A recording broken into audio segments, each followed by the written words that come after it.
How to book Grab to destinations. Hello everyone.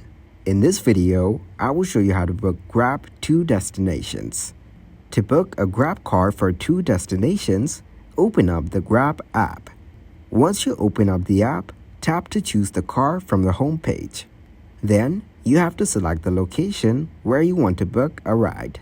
You can directly go into the map and choose your pickup location.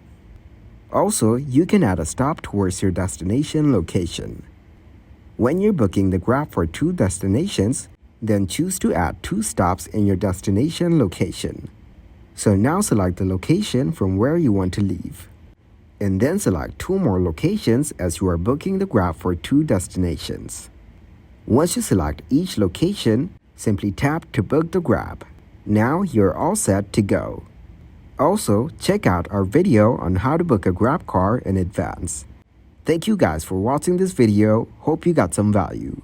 Make sure to like the video and subscribe to the channel to get notified for new videos. See you in the next one.